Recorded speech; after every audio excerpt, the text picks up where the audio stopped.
Hello friends, welcome to my channel. So आज की इस वीडियो में हम क्लास 6 की हिस्ट्री चैप्टर 8 पढ़ेंगे, villages, towns and trade.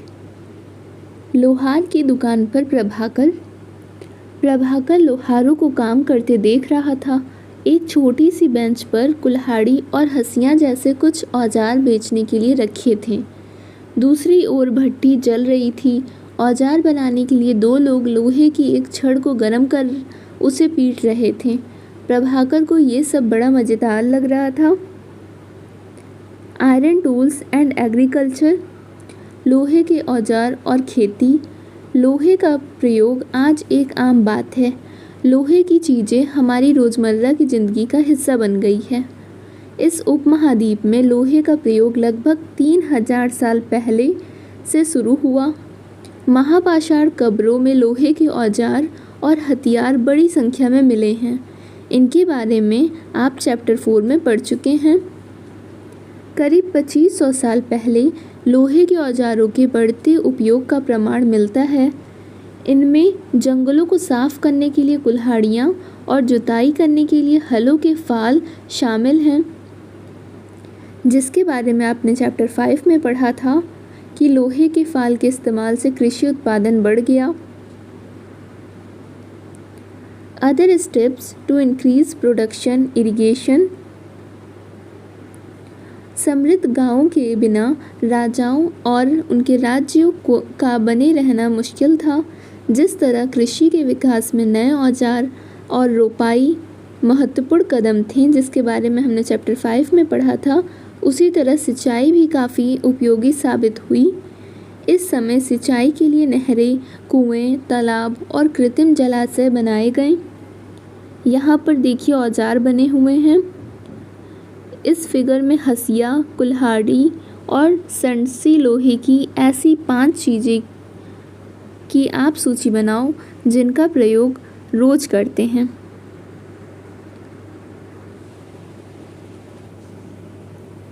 Who lived in the villages? गाँव में कौन रहते थे? इस उपमहाद्वीप के दक्षिणी और उत्तरी हिस्सों के अधिकांश गाँवों में कम से कम 3 तरह के लोग रहते थे। तमिल क्षेत्र में बड़े भूस्वामियों को विल्लला, साधारण हलवाहों को उड़वार और भूमिहीन मजदूर दास कडेशियार और अदीमई कहलाते थे। देश के उत्तरी हिस्से में गांव का प्रधान व्यक्ति ग्राम भोजक कहलाता था। अक्सर एक ही परिवार के लोग इस पद पर कई पीढ़ियों तक बने रहते थे, यानी कि यह पद आनुवंशिक था। ग्राम भोजक के पद पर आमतौर पर गांव का सबसे बड़ा भूस्वामी होता था। साधारणतः इनकी ज़मीन पर इनके दास और मजदूर काम करते थे। इसके अलावा प्रभावशाली होने के कारण यहाँ हमेशा राजा भी कर वसूलने का काम इन्हें ही सौंप देते थे। ये न्यायाधीश का और कभी कभी पुलिस का भी काम करते थे। ग्राम भोजकों के अलावा और स्वतंत्र कृषक भी होते थे, जिन्हें गृहपति कहते थे। इनमें ज़्यादातर छोटे किसान ही होते थे। इसके अलावा कुछ ऐसे स्त्री पुरुष थे जिनके पास अपनी ज़मीन नहीं होती थी। इनमें दास कर्मकार आते थे, जिन्हें दूसरों की ज़मीन पर काम करके अपनी जीविका चलानी पड़ती थी। और गाँव में लोहार, कुम्हार, बढ़ई और बुनकर जैसे कुछ शिल्पकार भी होते थे। The earliest Tamil composition. Tamil की प्राचीनतम रचनाओं को संगम साहित्य कहते हैं। इनकी रचना करीब 2300 साल पहले हुई थी। इन्हें इसलिए संगम कहा जाता है क्योंकि मदुरै में इनका संकलन किया जाता था। गांव में रहने वालों के जिन तमिल नामों का उल्लेख यहाँ किया गया है, वे संगम साहित्य में पाए जाते हैं।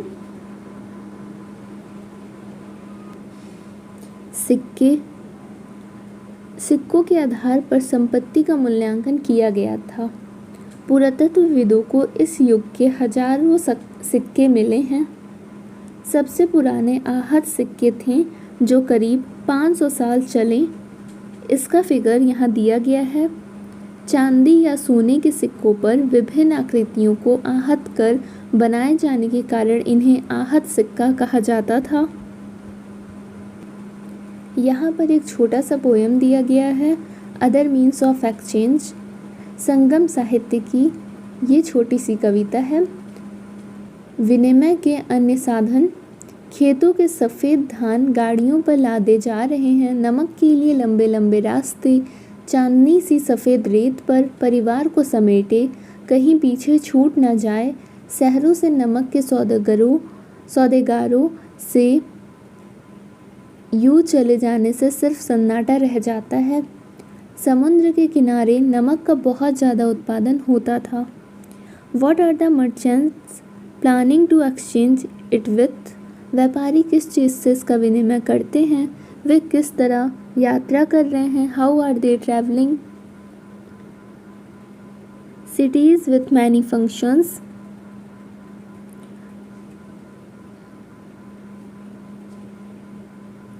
यह 2500 साल से भी ज़्यादा समय से एक महत्वपूर्ण नगर रहा है। मथुरा की बात हो रही है क्योंकि ये यातायात और व्यापार के दो मुख्य रास्तों पर है। इनमें से एक रास्ता उत्तर पश्चिम से पूरब की ओर और दूसरा उत्तर से दक्षिण की ओर जाने वाला था। शहर के चारों ओर किलेबंदी थी, इसमें अनेक मंदिर थे। आसपास के किसान और पशुपालक शहर में रहने वालों के लिए भोजन जुटाते थे। मथुरा बेहतरीन मूर्तियों बनाने का केंद्र था। लगभग 2000 साल पहले मथुरा कुषाणों की दूसरी राजधानी बनी। इसके बारे में आप अगले चैप्टर में पढ़ेंगे। मथुरा एक धार्मिक केंद्र भी रहा है। यहाँ बौद्ध विहार और जैन मंदिर है। ये कृष्ण भक्ति का एक महत्वपूर्ण केंद्र था। मथुरा में कई खंडों और मूर्तियों पर अनेक अभिलेख मिले हैं। आमतौर पर ये संक्षिप्त अभिलेख हैं जो स्त्रियों और पुरुषों द्वारा मठों या मंदिरों को दिए जाने वाले दान का उल्लेख करते हैं। हमेशा शहर के राजा, रानी, अधिकारी, व्यापारी और शिल्पकार इस प्रकार के दान करते थे। जैसे मथुरा के अभिलेख में सुनारों, लोहारों, बुनकरों, टोकरी बुनने वालों, माला बनाने वालों और इत्र बनाने वालों के उल्लेख मिलते हैं।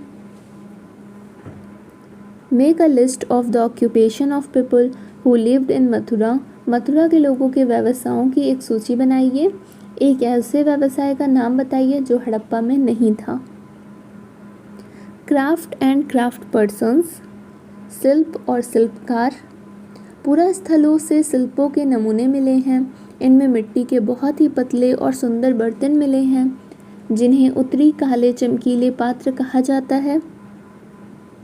नॉर्दर्न ब्लैक पॉलिश्ड वेयर, क्योंकि ये ज़्यादातर उपमहाद्वीप के उत्तरी भाग में मिले हैं और ये हमेशा काले रंग के ही होते हैं और इनमें एक खास चमक होती है। ध्यान रहे कि और दूसरे शिल्पों के अवशेष नहीं बचे होंगे। जैसे कि विभिन्न ग्रंथों से हमें पता चलता है कि कपड़ों का उत्पादन बहुत ही महत्वपूर्ण था। उत्तर में वाराणसी और दक्षिण में मदुरै इसके प्रसिद्ध केंद्र थे। यहाँ स्त्री पुरुष दोनों काम करते थे। Rules for spinning and weaving, ये रूल अर्थशास्त्र के हैं जिसके बारे में आपने चैप्टर 7 में पढ़ा है। इसमें बताया गया है कि किस प्रकार एक विशेष पदाधिकारी की देखरेख में कारखानों में सूत की कताई और बुनाई की जाती थी। ऊन, पेड़ों की छाल, कपास, पटुआ और सन को तैयार करने के काम में विधवाओं, सक्षम अक्षम महिलाओं, वृद्धा, वेश्याओं, राजा की अवकाश प्राप्त दासियों, सेविकाओं और अवकाश प्राप्त देवदासियों को लगाया जा सकता है। इन्हें इनके काम के और गुणवत्ता के अनुसार पारिश्रमिक देना चाहिए। जिन महिलाओं को बाहर निकलने की अनुमति नहीं है वे अपनी दासियों को भेजकर कच्चे माल को मंगवा सकती हैं और फिर तैयार माल उन्हें भिजवा सकती हैं। और वे औरतें जो कारखाने तक जा सकती हैं उन्हें अपना माल कारखाने तक तड़के ले जाना पड़ता था, जहां उन्हें पारिश्रमिक मिलता था। इस समय माल को अच्छी तरह जांचने के लिए रोशनी रहती है। अगर निरीक्षक उस औरत की तरफ देखता है या इधर उधर की बातें करता है तो उसे सज़ा मिलनी चाहिए। अगर औरत ने अपना काम पूरा नहीं किया तो उसे जुर्माना देना होगा। इसके लिए उसका अंगूठा भी काटा जा सकता है। Make a list of all the women who could be employed by the superintendent. उन महिलाओं की सूची बनाइए जिन्हें निरीक्षक नियुक्त कर सकता था। Do you think women would have faced any problems while working? क्या काम करने के समय महिलाओं को मुश्किल झेलनी पड़ती थी? वहाँ पर और भी शिल्पकार व्यापारी अपने अपने संघ बनाने लगे थे जिन्हें श्रेणी कहते थे। शिल्पकारों की श्रेणियों का काम प्रशिक्षण देना, कच्चा माल उपलब्ध कराना और तैयार माल का विवरण करना था, जबकि व्यापारियों की श्रेणियां व्यापार का संचालन करती थी।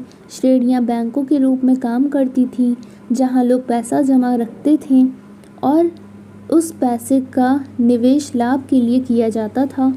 उससे मिले लाभ का कुछ हिस्सा जमा करने वाले को लौटा दिया जाता था या फिर मठ और धार्मिक संस्थानों को दे दिया जाता था। A closer look, Arikamedu. Find Arikamedu in Puducherry on map 7, page number 87। लगभग 2200 से 1900 साल पहले अरिकामेडू एक पत्तन था। यहाँ दूर दूर से आए जहाज़ों से सामान उतारे जाते थे। यहाँ ईंटों से बना एक ढांचा मिला है जो शायद गोदाम रहा हो। यहाँ भूमध्य सागरीय क्षेत्र के एम्फोरा जैसे पात्र मिले हैं। इनमें शराब या तेल जैसे तरल पदार्थ रखे जा सकते थे। इनमें दोनों तरफ से पकड़ने के लिए हत्थे लगे हैं। साथ ही यहाँ एरेटाइन जैसे मोहर लगे लाल चमकदार बर्तन भी मिले हैं। इन्हें इटली के एक शहर के नाम पर एरेटाइन पात्र के नाम से जाना जाता है। इसे मोहर लगे सांचे पर गीली चिकनी मिट्टी को दबाकर बनाया जाता था। और कुछ ऐसे बर्तन भी मिले हैं जिनका डिज़ाइन तो रोम का था, लेकिन वे यहीं बनाए जाते थे। यहाँ रोमन लैंप, शीशे के बर्तन और रत्न भी मिले हैं। साथ ही छोटे छोटे कुंड मिले हैं जो शायद कपड़े की रंगाई के पात्र रहे होंगे। यहाँ पर शीशे और अर्ध बहुमूल्य पत्थरों से मनके बनाने के पर्याप्त साक्ष्य मिले हैं। ये अभिलेखित मिट्टी के बर्तन हैं। कई बर्तनों पर ब्राह्मी लिपि में अभिलेख मिले हैं। शुरू में तमिल भाषा के लिए इसी लिपि का प्रयोग किया जाता था, इसलिए इन्हें तमिल ब्राह्मी अभिलेख भी कहा जाता है। List the evidence that indicates that there was contact with Rome.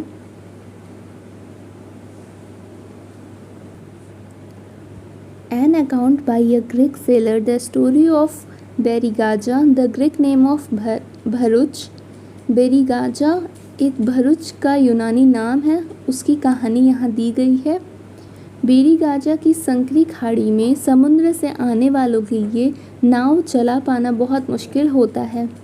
राजा के द्वारा नियुक्त कुशल और अनुभवी स्थानीय मछुआरे ही यहाँ जहाज ला सकते थे।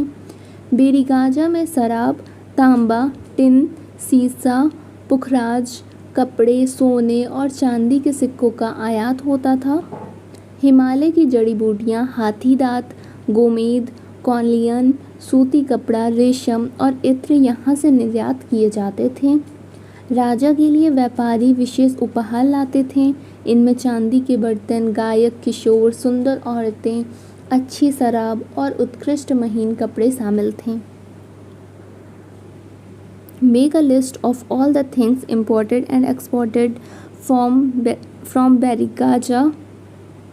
Underline at least two things that were not in use during Harappa times.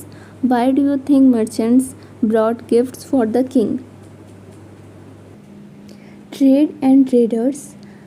आपने पढ़ा है कि उत्तर के काले पॉलिश वाले बर्तन के बारे में। ये खूबसूरत बर्तन, खास तौर से इनकी कटोरियाँ और थालियाँ, इस उपमहाद्वीप के अनेक पुरास्थलों से मिले हैं।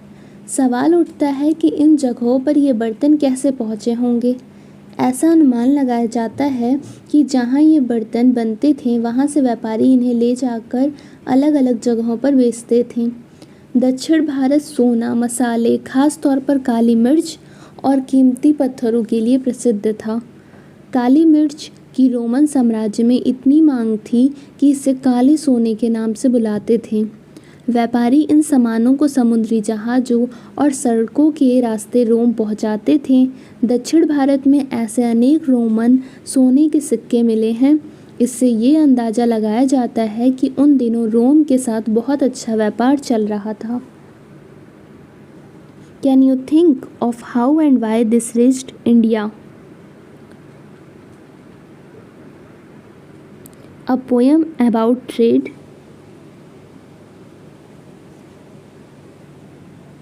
व्यापार से जुड़ी एक कविता। व्यापार के प्रमाण हमें संगम कविताओं में भी मिलते हैं। नीचे लिखी कविता में हम यहाँ देख सकते हैं कि पूर्वी समुद्र तट पर स्थित पुहार पत्तन पर लाए जाने वाले माल का वर्णन किया गया है। समुद्री जहाज़ों पर लाए गए तेज़ तर्रार घोड़े, गाड़ियों पर काली मिर्च की गठरियाँ, हिमालय से मिले रत्न और सोना, दक्षिण की पहाड़ियों से चंदन की लकड़ियाँ, दक्षिण सागर के मोती और पूर्वी सागर के मूंगे, गंगा और कावेरी की फसलें, श्रीलंका से आए खाद्यान्न, म्यांमार के बने मिट्टी के बर्तन और दुर्लभ कीमती आयात। Make a list of all things that are mentioned, what would they be used for? व्यापारियों ने कई समुद्री रास्ते खोज निकाले। इनमें से कुछ समुद्र के किनारे चलते थे, कुछ अरब सागर और बंगाल की खाड़ी पार करते थे। नाविक मानसूनी हवा का फ़ायदा उठाकर अपनी यात्रा जल्दी पूरा कर लेते थे। वे अफ्रीका या अरब के पूर्वी तट से इस उपमहाद्वीप के पश्चिमी तट पर पहुंचना चाहते थे तो दक्षिणी पश्चिमी मानसून के साथ चलना पसंद करते थे। इन लंबी यात्राओं के लिए मजबूत जहाज़ों का निर्माण किया जाता था। New kingdoms along the coast. इस उपमहाद्वीप के दक्षिणी भाग में बड़ा तटीय प्रदेश है। इनमें बहुत से पहाड़, पठार और नदी के मैदान हैं। नदियों के मैदानी इलाकों में कावेरी का मैदान सबसे उपजाऊ है। मैदानी इलाकों और तटीय इलाकों के सरदारों और राजाओं के पास धीरे धीरे काफ़ी संपत्ति और शक्ति हो गई। संगम कविताओं में मूवेंदार की चर्चा मिलती है। ये एक तमिल शब्द है जिसका अर्थ 3 मुखिया होता है। इसका प्रयोग 3 शासक परिवार के मुखियाओं के लिए किया गया है और ये थे चोल, चेर और Pandya. See map 7, page number 87. Who became powerful in South India around 2300 years ago? जो करीब 2300 साल पहले दक्षिण भारत में काफ़ी शक्तिशाली माने जाते थे। इन तीनों मुखियाओं के अपने 2-2 सत्ता केंद्र थे। इनमें से एक तटीय हिस्से में और दूसरा अंदरूनी हिस्से में था। इस तरह 6 केंद्रों में से 2 बहुत महत्वपूर्ण थे। एक चोलों का पत्तन पुहार या कावेरीपट्टिनम, दूसरा पांड्यों की राजधानी मदुरै।